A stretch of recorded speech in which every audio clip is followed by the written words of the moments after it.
Nagtulong-tulong ang Armed Forces of the Philippines at pribadong sektor sa pagtatayo ng mga paaralan para sa indigenous people. Dahil dito umaasa ang mga katutubong kabataan na mairaraos na nila ang kanilang pag-aaral na lubhang naapektuhan ng kaguluhan sa kanilang lugar. May ulat si Eunice Monte.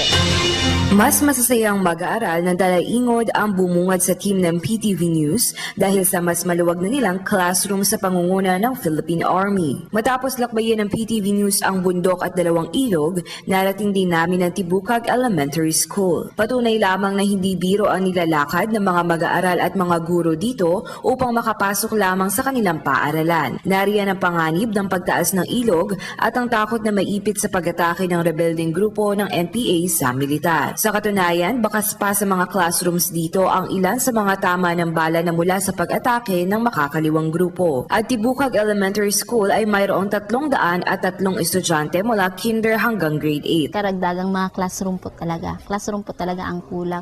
At kung po pwede maabot na ito ng elektrisidad. Sa pamamagitan ng Facebook post nitong Mayo, nanawagan si Teacher Ruel na karagdagang classrooms para sa lumalaking bilang ng kanilang mga estudyante. We decided na what if I try to use the social media na maparating yung aming mga hinaing. Sa tulong ng bayanihan efforts ng Philippine Army, katulong ang ilang mga NGOs at mga sponsors, kasalukuyan na ngayon ginagawa ang karagdagang classroom ng mga mag-aaral ng Tibukag. Nasa 20 estudyante ang nagsisiksikan dati dito sa makeshift classroom na ito. Subalit dahil na rin sa bayanihan effort ng Philippine Army, ganito na ang itsura ng kanilang classroom sa ngayon. Malayo at malaki ang pinagkaiba sa dati nilang silid paaralan. Isang malaking hamon man para sa mga guro at estudyante ang kakulangan sa kagamitan at kuryente, malaki ang paniniwala nila na sa bawat estudyante na nag-aaral ay sisibol ang pag-asa dito sa sitio Tibukag. Para sa PTV News, Eunice Monte, Davao City.